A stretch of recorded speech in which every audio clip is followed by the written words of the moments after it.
Баршаңызға сәлем. Сізбен бірге адвокат Таир Насханов. Бүгін біз тінту кезінде өзін қалай ұстау керектігі туралы айтамыз. Менің YouTube каналыма жазылыңыз, лайк басыңыз. Қылмыстық процестік кодексінде тінту ретінде қарастырылған тергеу әрекеті бар. Әдетте олар бір уақытта кеңсенің орналасқан жерінде де, директордың, бухгалтердің және негізгі менеджерлердің тұрғылықты жерінде де әртүрлі мекенжайлар бойынша бірнеше тінтулер жүргізеді. Тергеуші ретінде тінту жүргізген және адвокат ретінде қатысқан адам ретінде тінтуге дайындық неғұрлым жақсы болса, іс соғұрлым жақсы болады деп айта аламын. Бұл тергеушіге де, тінту жүргізілетін адамға да қатысты. Тінту жұмыстары алдында кеңсе немесе пәтер терезелерінің астында жедел бөлімшелердің қызметкерлері тұрады. Сондықтан бірдеңені лақтырып тастай аласыз деп күтудің қажеті жоқ, өйткені ол ерте ме кеш пе анықталады. Әдетте олар тергеу сотының санкциясымен дайын болып келеді. Алайда кейде олқылықтар да болып тұрады. Мысалы, тінту туралы қаулыда дұрыс емес мекенжай болу әбден мүмкін. Тінту орнында жасырын бейне бақылау камерасы болғаны жақсы. Бұл кейіннен құқық қорғау органдары қызметкерлері әрекетінің заңсыздығы туралы хабарлау үшін қажет. Куәгерлердің өздерімен бірге келгендер емес, көршілердің болғаны талап етіңіз. Бұл жағымсыз, ұят. Бірақ осылайша сіз тәртіп сақшыларының заңсыз әрекеттердің куәгерлері болатыны сенімді боласыз. Жедел уәкілдердің назарынан тыс қалып, сіздің тұрғын немесе кеңсе орын жайыңыздағы бөлмелер бойынша таралуына жол бермеңіз. Барлық кабинеттер бөлмелер құлыпталуы, ал есіктердің кілттерді сізде болғаны дұрыс. Тінтудің барлық қатысушыларда бір жерде болатыныңызда етіп оларды кезекпен ашыңыз.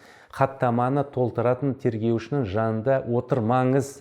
Тінту жүргізетіндердің қасында болыңыз. Құқық қорғау органдарының қызметкерлеріңіздің біреумен жеке қарым-қатынас орнатып, олармен сенімді әңгімелер жүргізуіне жол бермеңіз. Бұл заңсыз әрекет. Қылмыстық процестік кодексіне сәйкес тінту барысында ешқандай сауалнама, әңгіме қарастырылмаған. Тінту жүріп жатқандықтан қылмыстық іс бар және қауіпсіздік күштермен кез келген қарым-қатынас құжатталуы керек.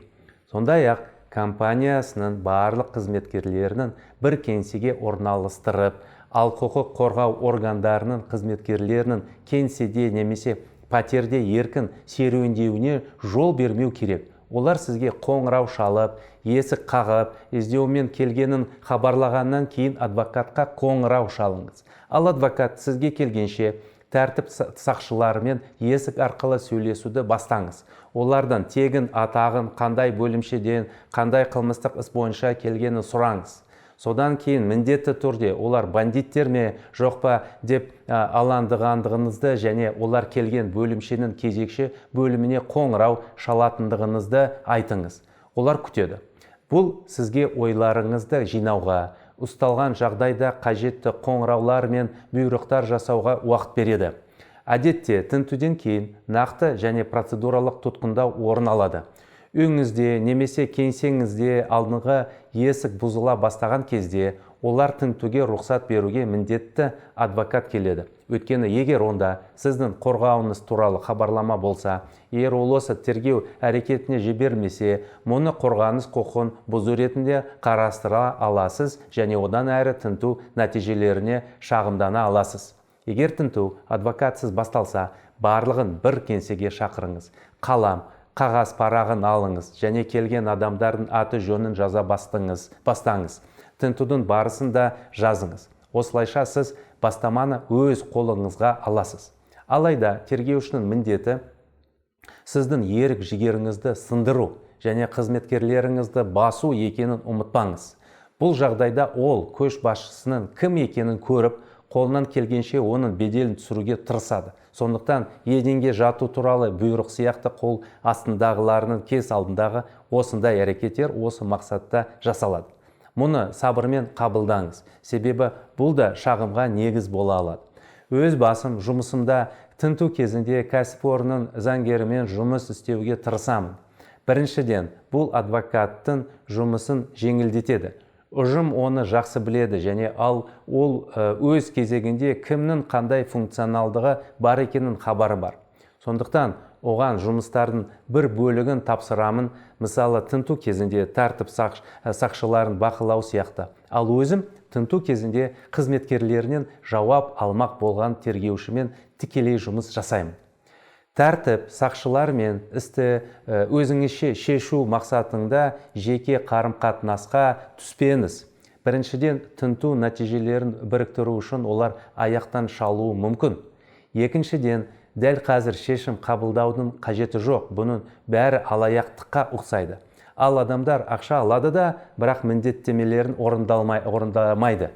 Кәсіпкер сол сәтте ақшаны оларға бере алады, алайда мұнымен бәрі бітпейді. Сондықтан адвокаттың міндеті клиенттің түсініксіз келісімдердің сазына түсіну жол бермеу.